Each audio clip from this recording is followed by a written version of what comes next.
Welcome back to The Explainer. Today, we're treating language like a secret code, and we are about to unlock the exact formula you need to introduce yourself in Mandarin Chinese. You know, if you nailed Lesson 1, you've already got the basics down. You know how to say hello, and you know how to identify people. But today we're taking a massive step forward. We're going to learn how to ask for names, claim our own identities, and actually uncover some pretty fascinating historical secrets hidden right inside the written characters. Ready? Let's get into it. To completely avoid cognitive overload, we're going to follow a really structured roadmap. First, we'll hit the core vocabulary building blocks, then we'll master the called structure, look at the magic particle ne, uncover the tone change secret, see some real-world dialogue in action, and finally finish up with character decoding and practice. All right, kicking things off with Section 1, Core Vocabulary Building Blocks. Let's gather up the essential decoder keys we need for today's mission. So, take a really close look at these 6 building blocks. They're the absolute foundation of everything we're doing today. Specifically, I want you to note the very first one there, jiao. This is a verb that means to be called or to call, and honestly, it's the engine of our sentences today. Right below that is shenme. That's our all-important question word for what. We've also got mingzi for name, and our pronouns, ta for he or him, and an identical-sounding ta for she or her. They sound exactly the same, they're just differentiated in writing. Oh, and keep an eye on that last particle, na. We're going to do some serious magic with that one a bit later. Moving right along to Section 2, master the called structure. To do this, we actually need to practice a little unlearning and break some of our English grammar habits. Now, what's super interesting about how this works is that in Chinese, we don't actually possess our names.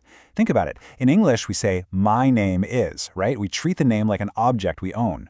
But in Mandarin, we simply state what we are called using a highly logical, action-based formula. The structure is incredibly straightforward. Subject plus jiao plus name. So, 我叫李明 directly translates to, I am called Li Ming. Or if you were talking about your teacher, you'd say, 他叫王老师, meaning he is called Teacher Wang. It's just a much simpler, more direct way of expressing identity. And this brilliantly illustrates how Chinese grammar is actually, well, kind of simpler than English. In English, we always drag the question word all the way to the front of the sentence, like, what is your name? But in Chinese, 你叫什么 literally means you are called what. You don't move a single thing. You just drop the question word shenme right into the exact slot at the end of the sentence where the person's answer will eventually sit. How easy is that? Okay, Section 3, the magic particle ne. Next up, we've got an insider secret that instantly makes you sound way more native and, honestly, saves you a ton of breath. So the crucial thing to understand here is that ne is the ultimate conversational bounce-back tool. It's like playing a game of tennis. Someone hits a long, complicated question over the net to you, you answer it, but now it's your turn to ask them the exact same thing. Instead of reconstructing that entire sentence from scratch, you just use ne to effortlessly tap the ball right back over the net. It translates perfectly to, and how about?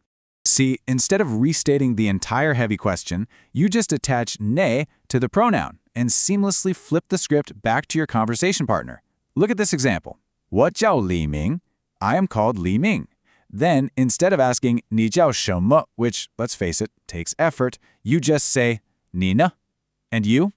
It's elegant, it's incredibly common, and using it instantly signals to people that you really understand the natural rhythm of conversational Mandarin. Let's move right into Section 4, the tone change secret, and see how this builds into an essential pronunciation hack involving colliding tones. So when two heavy, falling fourth tones collide, Chinese elegantly solves the problem by changing the first tone to a rising second tone. So you always say 不是 instead of 不是. Think about the physical mechanics of this for a second. The fourth tone is sharp and falling. It's kind of like stomping your foot. If you try to say bu and then shi right next to each other, it's literally like trying to stomp your foot twice in a fraction of a second. It's clunky, right? It totally stops the flow of air.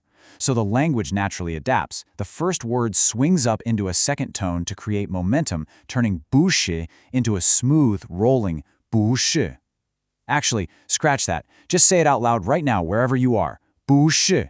See how much better that feels? All right, Section 5, Real-World Dialogue in Action. It is time to intercept a real-world message, and I really want you to actively read these pinyin lines out loud with me as we see all these concepts combined. Notice how perfectly Teacher Zhang uses the jiao structure here. and keeps the question word shenma right at the very end of her sentence. She says, 你好，我叫Zheng老师. Hello, I'm called Teacher Zheng. Then she asks, 你叫什么? You are called what? The structure is just totally, perfectly consistent. Li Ye responds by using the exact same structural template to substitute her own name and identity. 我叫李月. I am called Li Yue. 我是学生. I am a student. She essentially just filled in the blanks of the exact formula we learned back in the very first section.